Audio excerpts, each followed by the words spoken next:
বউ বাইন্দা দিত, ঠিক আছে, সাইকেলটা তালাটা খুললে সাইকেলটা লয়ে আয় বসে। 60তম রাইড চলছে সিঙ্গেল লাইনে। হ্যালো এভরিওয়ান, আসসালামু আলাইকুম। কেমন আছেন সবাই? আশা করি সকলেই ভালো আছেন, আমিও ভালো আছি। অনেকদিন পরেই টিম ফ্রিডমের বিকালের গ্রুপ রাইডে উপস্থিত হলাম। আর অনেকদিন ধরেই সাইকেলিং নিয়ে ব্লগিং করা হচ্ছে না। কোথায় যাচ্ছি, কি করছি কাউকেই জানাচ্ছি না। তো আজকের ভিডিওতে দেখতে পারবেন আমরা কোথায় যাচ্ছি। আজকে হচ্ছে টিম ফ্রিডমের 60তম রাইড। এটা খুবই একটা আনন্দময় মুহূর্ত। আজকে আমরা যাচ্ছি হচ্ছে নারায়ণগঞ্জের সাবদিতে। সাবধানতার সাথেই সাইকেলিংটা করতে হবে। গ্রুপ রাইডে গ্রুপের লিডারের পিছনে থেকেই সাইকেলিংটা করতে হবে এবং ব্যাক লিডার আছে আমাদের রমজান কাকা। তো রমজান কাকার কমান্ডো মানতে হবে। তো আমরা এই মুহূর্তে রায়েরবাগ ক্রস করলাম, আমরা মাউন্টাইলের সামনেই আছি। আমরা সাইনবোর্ড হয়ে চলে যাব হচ্ছে গিয়া চাষারা। এই বৃষ্টি ভেজা রাস্তায় সাইকেলিং করাটা খুবই টাফ। এর বিষয় হচ্ছে যে রাস্তা খারাপ এমনটা না, এই যে ডাইন পাশের লেনে দেখতে পারতেছেন যে ডাইন পাশের রাস্তার পানি, আর ওইখান দিয়ে যখন বাস বা যে কোনো গাড়ি একটু দ্রুত যায় তখন কিন্তু পানির স্তরটা আমাদের গায়ে এসে পড়ে। এই হচ্ছে ঘটনা। ডাইন পাশের গাড়িতে জ্বালায় আর আমাদের পিছনে চাক্কায় জ্বালায়। আমার চাক্কার পানি লাগে আমার পিছনের গায়ে, ওর পানি লাগে তার পিছনের গায়ে। যাই হোক, সূর্য কিন্তু উঠে গেছে, আমাদের রাইড কিন্তু ক্যান্সেল হয়নি। আমাদের আজকে অনেক এনজয় হবে ইনশাআল্লাহ। এই মুহূর্তে নারায়ণগঞ্জের হাইওয়েতে প্রবেশ করলাম। পাসপোর্ট অফিসের সামনে মনির অ্যাড হবে আমাদের সাথে, আর অনেকেই আছে গুদারাঘাটে অপেক্ষা করছে। তো আমরা কিন্তু বেশি জোরেও একটা চালাতে পারছি না, এর কারণ হচ্ছে বৃষ্টির পানি রাস্তায় পিছন দিয়ে কাদা ছিঁড়ে। মনির আয় আয় আয় আয় আয় আয়। তো আমাদের রাইডাররা তারা অপেক্ষা করতেছিল, তাদেরকে বললাম যে পিছন থেকে জয়েন করতে। বন্ধুরা, সাইকেল চালানো শুধু আনন্দ নয়, এটি একটি দায়িত্ব।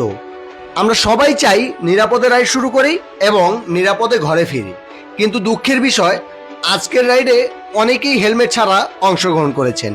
মনে রাখবেন, একটি হেলমেট আপনার জীবনের সবচেয়ে মূল্যবান বিনিয়োগ হতে পারে। দুর্ঘটনা কখন, কোথায়, কিভাবে ঘটবে তা কেউ জানে না।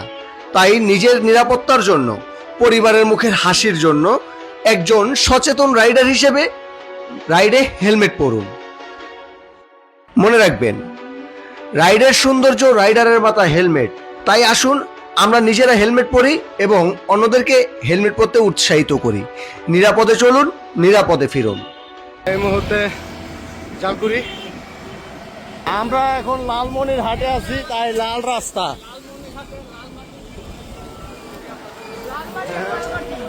বৃষ্টির ভিতরে ভিজা রাস্তায় সাইকেলিংটা করতে খুবই প্যারা হয়ে গেল। তারপরও আলহামদুলিল্লাহ আমরা এখন কিন্তু ঘাটের খুবই কাছে, আর ঘাটে আমাদের জন্য অনেকগুলো রাইডার অপেক্ষা করছে। দেখতেই পাচ্ছেন আমরা কিন্তু নবীগঞ্জ ফেরিঘাট থেকে ফেরিতে উঠে পড়লাম, আর আমাদের সকল সাইকেলগুলো নিয়ে কিন্তু আমরা শীতলক্ষা নদী পার হচ্ছি। খুব আনন্দময় একটা মুহূর্ত, সবাই একসাথে। বৃষ্টি শেষে চমৎকার ওয়েদার, আর এই ওয়েদারেই কিন্তু আমরা রাইড করে যাচ্ছি সাবদির দিকে। আর যেহেতু নারায়ণগঞ্জের অনেকেই আমাদের সাথে রাইড করে, তাই আমি নবীগঞ্জ ফেরিঘাট পর্যন্ত লিড করলাম। তারপরে কিন্তু লিডের দায়িত্ব দিয়ে দিলাম ইমন ভাইয়ের হাতে। তো ইমন ভাই কিন্তু গ্রুপটাকে এখন পরিচালনা করছে, আর আমরা কিন্তু ছুটে চলছি সাবদির দিকে। আমি আর মনির গল্প করতে করতে একটু পেছনে পড়ে গেলাম। যাই হোক, পরিবেশটাকে কিন্তু উপভোগ করছি, আর ভাবছি সাবদিটা আজকে মনে হয় একটু বেশি সুন্দর হবে। পানি কিন্তু অনেক বাড়ছে। হ্যাঁ,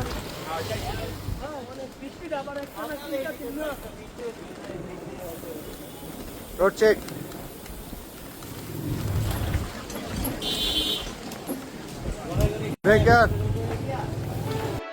চলে আসলাম গন্তব্যে, আর এই গন্তব্যটা কিন্তু গতবার যখন আমরা ছিলাম তখন কিন্তু এরকম ছিল না।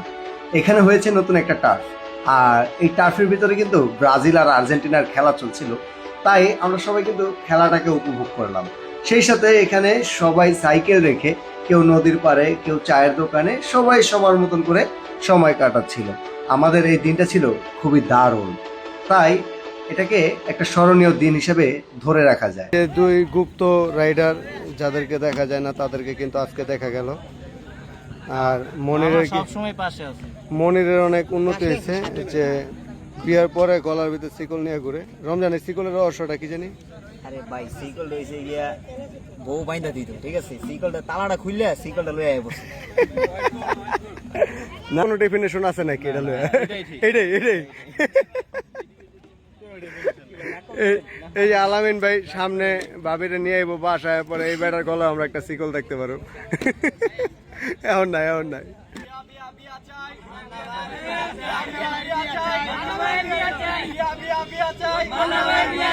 পোংটাগুলা এতটাই পোংটা যা বলার বাইরে। বললাম যে ফ্রিডম ইজ পাওয়ার এই স্লোগানটা দিতে, ওরা দিল বিয়া বিয়া বিয়া চাই, মান্না ভাইয়ের বিয়া চাই। সে যাই হোক, এখন কিন্তু আমরা আমাদের বাড়ির উদ্দেশ্যে রওনা করলাম। আমরা সাপ দিতে কিছুক্ষণ সময় উপভোগ করলাম, সবাই একসাথে আড্ডা দিলাম, গল্প গুজব করলাম। এখন আমরা আবারও নবীগঞ্জ ঘাটের উদ্দেশ্যে রওনা দিচ্ছি। ব্রেকার তো নবীগঞ্জ ঘাট থেকে আমরা আবারও ফেরি পার হব, দেন আমরা চলে যাব আবার আমাদের বাড়িতে, যার যার বাড়িতে।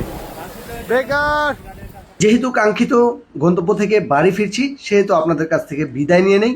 দেখা হবে পরবর্তী ভিডিওতে। সে পর্যন্ত সবাই ভালো থাকবেন, সুস্থ থাকবেন। আসসালামু আলাইকুম।